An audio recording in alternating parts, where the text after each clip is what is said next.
வணக்கம். இது வழக்கு. குற்றச்செயல்கள்ல பாதிக்கப்பட்டவங்க பெரும்பாலும் அந்த குற்றச்செயல்கள்ல ஏதோ ஒரு வகையில சம்பந்தப்பட்டிருப்பாங்க. ஆனா சம்பந்தமே இல்லாத ஒருத்தவங்க அநியாயமா தான் உயிரை இழந்திருக்கிறாங்க. கோயம்புத்தூர்ல பணத்தாசை பிடிச்ச வழக்கறிஞர் ஒருத்தர் தன்னோட சுயநலத்துக்காக தான் கிட்ட வழக்கு கொடுக்க வந்த அந்த அப்பாவி பெண்ணை கொடூரமா கொலை செஞ்சிருக்காரு. கடந்த வாரம் கோவை ஒருங்கிணைந்த நீதிமன்றம் எல்லோரது பார்வையையும் ஒட்டுமொத்தமாக கட்டி போட்டிருந்தது. கோவை மாநகரத்தை மட்டுமல்லாது தமிழகத்தையே உலுக்கி எடுத்த அந்த இருவர் நீதிமன்ற வளாகத்திற்குள் நுழைய பதற்றமும் படபடப்பும் பற்றிக் கொண்டது. கேமராக்கள் புடைசூழ அந்த வழக்கறிஞர் தம்பதிகள் குற்ற உணர்வோடு தலை தூக்கி நின்றார்கள். ராஜவேல், மோகனா பார்ப்பதற்கு அப்பாவிகள் போல் முகத்தை வைத்திருக்கும் இவர்கள் மிக கொடூர செயல்களில் ஈடுபட்டவர்கள். ஆம், அப்படித்தான் ஊர் மக்கள் சொல்கிறார்கள். பணத்துக்கு ஆசைப்பட்டு இவர்கள் அரங்கேற்றிய நாடகங்கள் கொஞ்ச நெஞ்சமல்ல. மணிவேல், அமாவாசை என்ற 2 உயிர்கள் இவர்களின் பணத்தாசையால் பறிபோனதாக சொல்கிறார்கள். யார் இவர்கள்? அவர்களுக்கும் இந்த தம்பதியினருக்கும் என்ன தொடர்பு? அடுக்கடுக்காக எழும் இந்த கேள்விகளுக்கு பல அதிர்ச்சியூட்டும் தகவல்கள் வந்து சேர்கின்றன. அமாவாசை 47 வயதான அவரின் போட்டோ மட்டுமே தற்போது கைவசம் இருக்கிறது. காணாமல் போனவர்கள் பட்டியலில் அடங்கி போன இந்த அப்பாவி பெண் மிக கொடூரமாக வழக்கறிஞர் ராஜவேல் கூட்டாளிகளால் கொலை செய்யப்பட்டதாக கூறப்படுகிறது. 11/12/2011 ஒரு பெண் பிரேதத்தை அவர் வீட்டில் சுந்தராபுரத்தில் அவர் வீட்டில் கொண்டு வந்து வச்சு அங்கிருந்து எடுத்துட்டு கொண்டு ஆத்துப்பாலம் சுடுகாட்டுல அடக்கம் செஞ்சா தெரிஞ்சது. அப்ப இந்த பெண் பிரேதம் யாரு, உண்மையிலே இந்த மோகனா உயிரோடு இருக்கிற நேரம் இந்த பெண் பிரேதம் யாருன்னு சொல்லி விசாரணை செய்யறது தான் அந்த பெண் பிரேதம் அமாவாசை, அதாவது சிவானந்த கல்லுள்ள அமாவாசை என்ற ஒரு பெண் பிரேதம். அது இவங்க இந்த வழக்கறிஞர்கிட்ட அவங்க புருஷன் முன்னாடி தகராறுக்குள்ள வழக்குக்காக வந்தது. கோவை ரத்னபுரி சிவானந்தா காலனியைச் சேர்ந்த மாரிமுத்துவன் மனைவி அமாவாசை 2011ஆம் ஆண்டு கணவன் மனைவிக்குள் ஏற்பட்ட பிரச்சனை காரணமாக வழக்கறிஞர் ராஜவேலுவை சந்தித்து ஆலோசனை செய்திருக்கிறார் அமாவாசை. இந்த நிலையில் வழக்கு தொடர்பாக ராஜவேலுவை அடிக்கடி சந்திக்கும் நிலையும் ஏற்பட்டிருக்கிறது. அப்படி சென்றபோதுதான் ராஜவேலுவின் தந்திரத்துக்கு அமாவாசை பலியானார் என்கிறது காவல்துறை.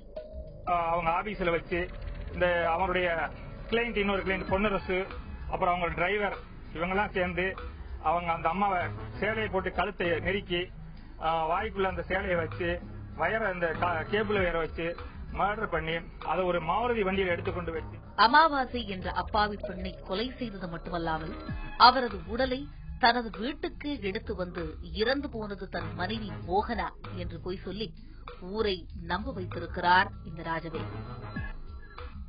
ஒரு மினிமம் ஆளுகளே அங்க ஒரு 4-5 பேர் தான் கூட இருந்திருக்காங்க. அவங்க எல்லாம் இவங்க எங்க சிஸ்டர்னு சொல்லிட்டு அங்க பதிகிற நேரம் என்னுடைய மனைவி அப்படின்னு சொல்லி பதிகிறாங்க. சர்டிபிகேட் இதுக்காக டாக்டர் ஒரு சர்டிபிகேட் வாங்குறாங்க. அதுல எங்க மனைவின்னு சொல்லி வாங்குறாங்க. அப்படி வச்சு அந்த ஆத்து பாலத்துல அந்த பிறையை தெரிச்சிட்டாங்க. இதெல்லாம் விசாரணையில தெரிஞ்சது. இந்த கொலைக்கு முக்கிய காரணியாக இருந்தது அவரது மனைவி மோகனா.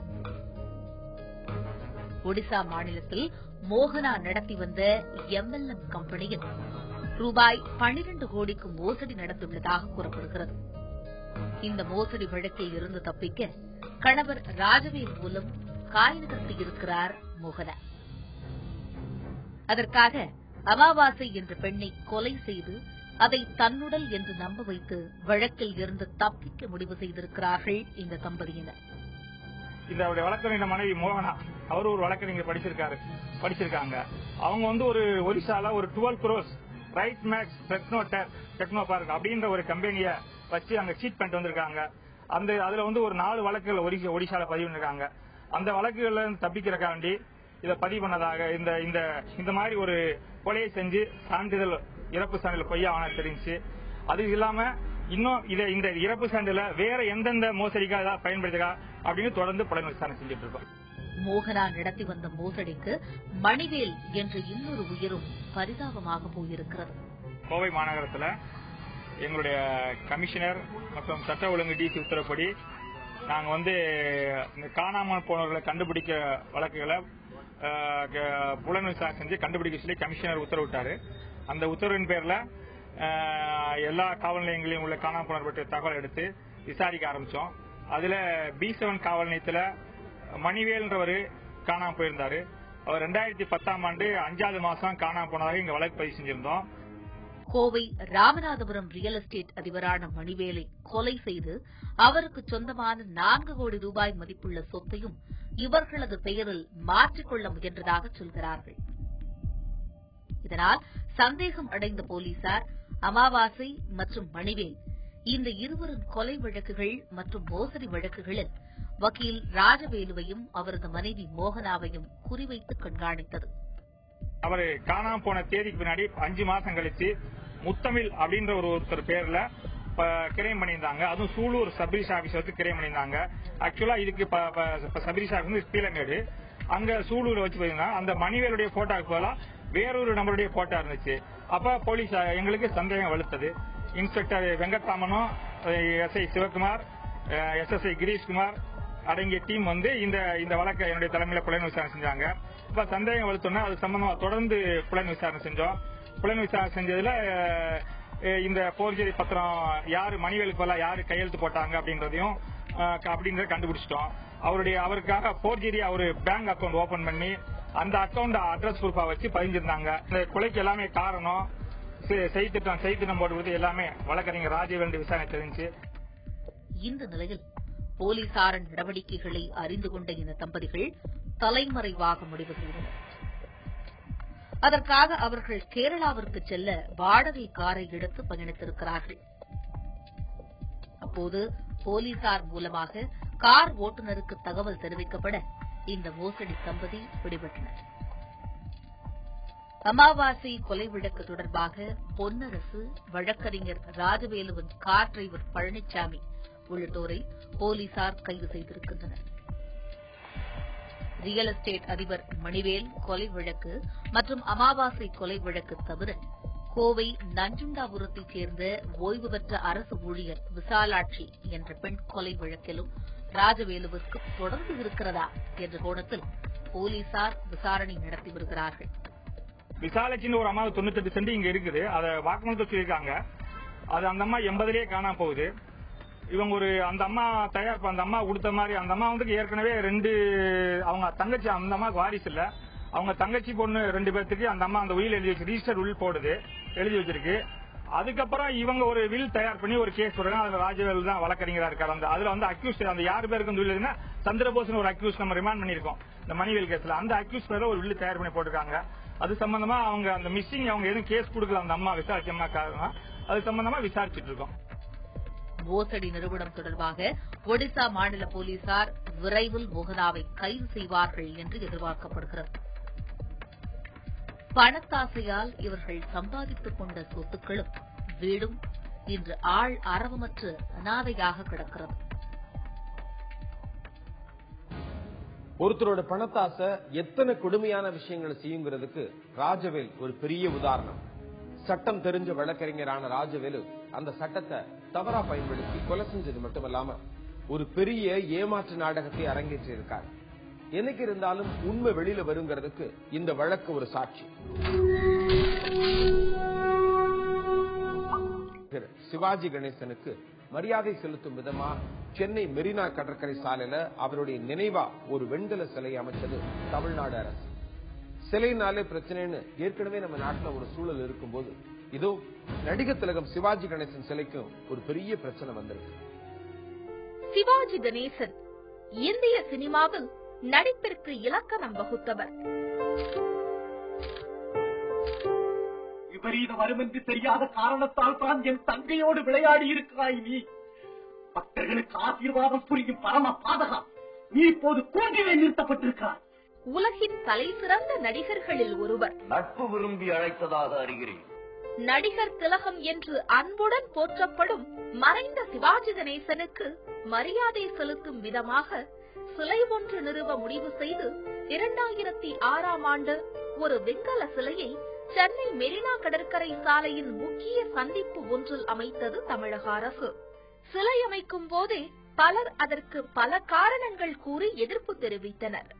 தமிழகத்தில் குறிப்பா சென்னை மாநகரிலே போக்குவரத்துக்கு இடையூறாக சிலைகளை அமைப்பது என்பது ஒரு வழக்கமாகிவிட்டது. குறிப்பாக சிவாஜி சிலை மெரினா கடற்கரையில் வைத்த பொழுது அதை எதிர்த்து வழக்கு தொடர்ந்தேன். அந்த வழக்கிலே ஏதோ சாக்கு போக்கு எல்லாம் சொல்லி அது முதலிலே வைக்கப்பட்ட இடம் பெரியதாக இருந்தது, அதை மீண்டும் குறைத்து விட்டு வைத்தார்கள். வைத்த ஒரு 3 மாதங்களுக்குள்ளாகவே அந்த சுவர் இடிக்கப்பட்டு மீண்டும் சிலை உருவாக்கப்பட்டது. காமராஜர் சாலையில் உள்ள மிக முக்கிய சந்திப்புகளில் ஒன்று காமராஜர் சாலை ராதாகிருஷ்ணன் சாலை சந்திப்பு. இந்த சந்திப்பில் ஏற்கனவே ஒரு மணிக்கூண்டு அமைப்பும் அசோக சக்கர தூண் ஒன்று அமைக்கப்பட்டுள்ளது. இந்த அமைப்புகளுக்கு வடக்கேதான் நிறுவப்பட்டுள்ளது சிவாஜியின் வெண்கல சிலை. சிறு சிறு எதிர்ப்புகள், புகார்கள் என்று இதுநாள் வரை இந்த சிலைக்கு இருந்து வந்த நிலையில் கடந்த சில மாதங்களாக இந்த சிலையை அந்த இடத்தில் இருந்து அகற்ற வேண்டும் என்று குரல்கள் ஓங்கி ஒலித்துக் கொண்டு வந்தது. சாலை நடுவிலே சிவாஜிகள் இருக்கக்கூடாது, வேறு எந்த சிலையும் இருக்கக்கூடாது. உடனடியாக 3 மாதங்களுக்கு அகற்றவில்லை என்றால் உச்சநீதிமன்றத்திலே கோர்ட் அமைப்பு வழக்கு தொடரப்படும் என்பதை மிகவும் வருத்தத்தோடு தெரிவித்துக் கொள்கின்றேன். தற்போது இந்த சிலை போக்குவரத்திற்கு இடையூறாக இருப்பதாகவும் உடனே இதை அகற்ற வேண்டும் எனவும் பி. நாகராஜன் என்பவர் பொதுநல வழக்கு போட அந்த வழக்கின் மேல் விசாரணையை துவக்கியுள்ளது உயர்நீதிமன்றம். அக்டோபர் மாதம் 23ஆம் தேதி விசாரணைக்கு வந்த இந்த வழக்கில் சிலை குறித்து ஒரு அறிக்கை சமர்ப்பிக்கும்படி சென்னை போக்குவரத்து காவல்துறைக்கு உத்தரவிட்டது நீதிமன்றம். காவல்துறையும் சிலை அமைக்கப்பட்டிருக்கும் இடத்தில் கடந்த ஆண்டு மட்டும் ஒரு கொடிய விபத்து உட்பட 21 விபத்துகள் நடந்திருப்பதாகவும் காமராஜர் சாலையில் இருந்து ராதாகிருஷ்ணன் சாலைக்கு வாகனங்கள் திரும்புவதற்கு நிறைய சிரமங்கள் இருப்பதாகவும் தெரிவித்து இதனால் சிவாஜி சிலை அங்கிருந்து அகற்றப்பட வேண்டும் என்றும் தனது அறிக்கையில் குறிப்பிட்டுள்ளது. போக்குவரத்திற்கு இடையூறாக இருப்பதாக இப்படி ஒரு வழக்கு இருக்க ஏற்கனவே காந்தியவாதி ஒருவர் சிவாஜி சிலை கடற்கரை முகப்பில் இருக்கும் வரலாற்று முக்கியத்துவம் வாய்ந்த காந்தி சிலையை மறைப்பதாகவும் உடனே சிவாஜி சிலையை அங்கிருந்து அகற்ற வேண்டும் எனவும் வழக்கு தொடர்ந்திருக்கிறார். ஆகவே ஒரு காந்தி சிலையே ஓரத்தில் இருக்கும் பொழுது சிவாஜியின் சிலையை சாலையின் நடுவில் வைத்திருப்பது என்பது ஒரு தவறான ஒரு எண்ணம். சிவாஜி சிலையை அங்கிருந்து அகற்றக்கூடாது என்று நடிகர் திலகம் சிவாஜி சமூக நல பேரவை சார்பில் மிகப்பெரிய ஆர்ப்பாட்டம் ஒன்று சென்னை மாவட்ட ஆட்சியர் அலுவலகம் முன்பு நடந்தது. ஆனால் சிவாஜி கணேசனை மிகுந்த மரியாதையுடன் போற்றி வரும் திரைத்துறையினர்களில் பலர் இந்த சிலை விஷயத்தில் வேறுபட்ட கருத்துக்களே கொண்டிருக்கின்றனர்.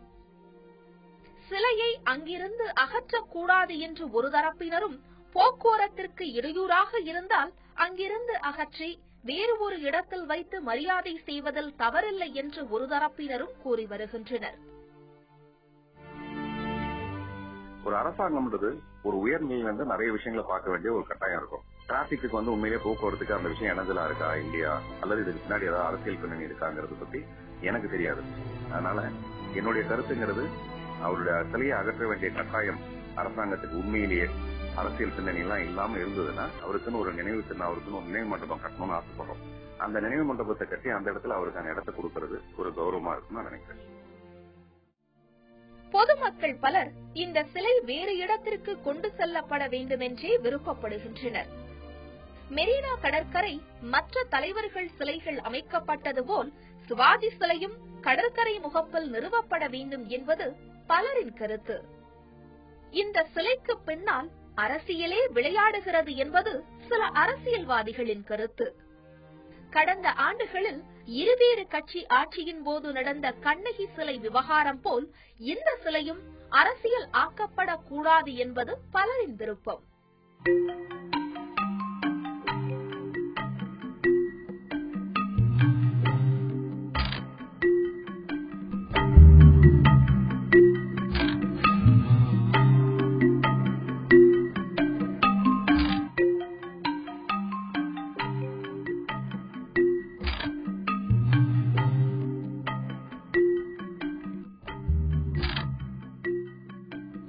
சிலைகள் என்றாலே பிரச்சனைகளும் சேர்ந்தே அங்கே அமைக்கப்படுவதும் நம் நாட்டின் ஒரு சாபம் போல.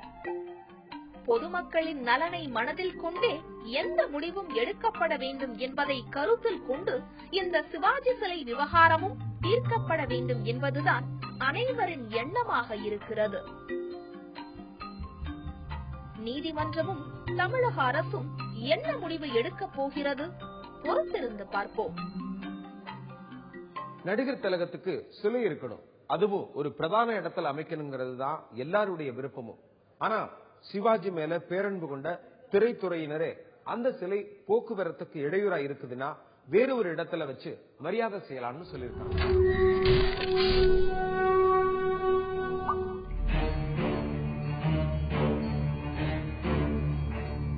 சென்னை மாநகராட்சியோட நாய் வண்டி திடீர்னு வந்து நம்ம தெருவில் இருக்கிற நாய்கள் எல்லாம் பிடிச்சிட்டு போறாங்க.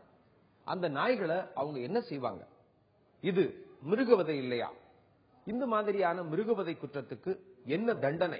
ஒரு காட்டு விலங்காக இருந்தாலும் சரி, வீட்டில் இருக்கக்கூடிய விலங்காக இருந்தாலும் சரி, ஒரு விலங்குக்கு எதிராக கொடுமைகள் இழைக்கப்படுகிறது என்றால் அதை அதனுடைய சக்திக்கு மீறி இல்ல சட்டத்துக்கு மீறி வரையறுக்கப்பட்ட விதங்களுக்கு மீறி ஒரு செயலுக்கு எந்த நபர் உட்படுத்துறாரோ அப்படிப்பட்ட நபர்கள் அது இந்த சட்டப்பிரிவில் தண்டிக்கப்படாமல் பிரிவென்ஷன் ஆஃப் குரூயாலிட்டி டு அனிமல்ஸ் 1960 அப்படிங்கிற சட்டத்தின் அடிப்படையில் உயிருள்ள மிருகங்களுக்கு இழைக்கப்படும் கொடுமைகளுக்கு எதிராக வழக்குகள் பதிவு செய்யப்படுகின்றன.